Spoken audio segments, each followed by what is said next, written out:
নমস্কার বন্ধুরা, সুনিতার হেসেলে সবাইকে স্বাগত। আমার আজকের রেসিপি ওল দিয়ে ইলিশ মাছের রসা। চলুন তাহলে রেসিপিটি শুরু করা যাক। এখানে দেখুন, ওলটা আমি কেটে ছোট ছোট টুকরো করে নিয়েছি, আর ইলিশ মাছগুলোকে আমি পরিষ্কার করে ধুয়ে নিয়েছি। এবার আমি ইলিশ মাছে লবণ হলুদ মাখিয়ে 5 থেকে 7 মিনিটের জন্য আমি এইভাবে রেখে দেব।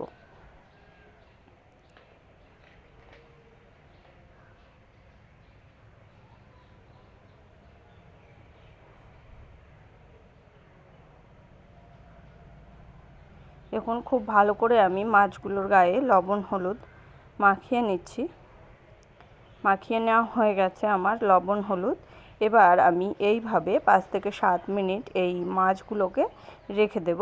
তার মধ্যে আমি একটা মশলা তৈরি করে নেব। তার জন্য এখানে আমি আদা নিয়েছি পরিমাণ মতো, আর নিয়েছি কাঁচা লঙ্কা। এটার আমি একটা পেস্ট তৈরি করে নেব। আর এই পুরো রান্নাটাই আমি আজ বাটা মশলাতেই তৈরি করব। এবার দেখুন, আমি ওভেনে একটা কড়াই বসিয়ে দিয়েছি। কড়াইটা গরম হয়ে গেলে তাতে পরিমাণ মতো সর্ষের তেল দিয়ে, তেলটাও খুব ভালো করে গরম হয়ে গেলে এর ভেতরে আমি লবণ হলুদ মাখিয়ে রাখা মাছগুলো দিয়ে দেব। আমি হালকা করে এই মাছগুলো ভেজে নেব। মাছগুলো থেকে যখন একটু লালচে কালার চলে আসবে তখনই আমি মাছগুলো তুলে নেব। মানে মাছগুলো আমি কিন্তু খুব কড়া করে ভাজিনি। হালকা যখন একটু লালচে কালার এসছে মাছের গায়ে তখনই আমি মাছগুলোকে তুলে নিয়েছি। এবার এই প্রসেসেই আমি বাকি যে মাছগুলো আছে সেগুলোকেও আমি ভেজে নেব। দেখুন, আমার সমস্ত মাছগুলোই ভেজে নেওয়া হয়ে গেছে। এবার আমি মাছের ভাজা তেলটা একটু তুলে রেখেছি, পরে রান্নাতে কাজে লাগবে তার কারণে। এবার আমি ওলগুলো দিয়ে দিয়েছি। ওলগুলো দিয়ে আমি এখানে লবণ হলুদ কিছু না দিয়েই আমি এটাকে 4 থেকে 5 মিনিট একটু ভেজে নেব। তারপরেই আমি এর ভেতরে দিয়ে দেব পরিমাণ মতো একটু হলুদ গুঁড়ো। হলুদ গুঁড়োটা খুব ভালো করে মিশিয়ে নিয়ে এর ভেতরে এবার দিয়ে দেব স্বাদ মতো একটু লবণ, আর আবারও আর একটু হলুদ দেব, কেননা হলুদটা একটু কম হয়ে গেছে। তার কারণেই আমি আবারও সামান্য একটু হলুদ দিয়ে নিয়েছি। এবার এই লবণ হলুদ দিয়ে ওলগুলোকে আমি খুব ভালো করে একটু ভাজা ভাজা করে নেব।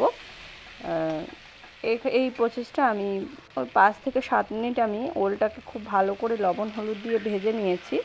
নিয়ে তারপরেই আমি এর ভেতরে আদা আর কাঁচা লঙ্কা যে বেটে রেখেছিলাম সেই বাটাটা আমি এবার এতে দিয়ে দিয়েছি। এবার এই আদা কাঁচা লঙ্কা বাটাটা দিয়ে আমি এটাকে আরও খুব ভালো করে কষিয়ে নেব, কেননা আদা আর কাঁচা লঙ্কার কাঁচা গন্ধ চলে যাওয়া পর্যন্ত। দেখেই বুঝতে পারছেন আমার মশলাটা কিন্তু খুব ভালো করে কষিয়ে নেওয়া হয়ে গেছে। এবার আমি এর ভেতরে দিয়ে দেব পরিমাণ মতো জল।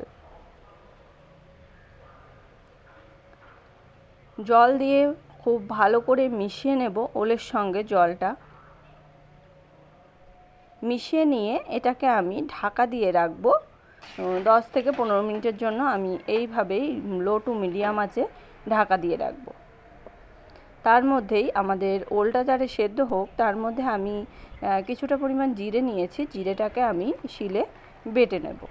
এবার এদিকে আমি দেখে নেব ওলগুলো সিদ্ধ হয়েছে কিনা। দেখুন, আমি দেখে নিচ্ছি ওলগুলো মোটামুটি সিদ্ধ হয়েছে। এখন যে খুব ভালো করে সিদ্ধ হয়েছে সেটা কিন্তু হয়নি। এবার আমি এখানে ভাজা মাছগুলো দিয়ে দিয়েছি। ভাজা মাছগুলো দিয়ে আমি এটাকে খুব ভালো করে ওলের সঙ্গে মাছগুলো মিশিয়ে নিয়ে আমি এই তরকারিটাকে আমি একটু নামিয়ে নেব একটা পাত্রে।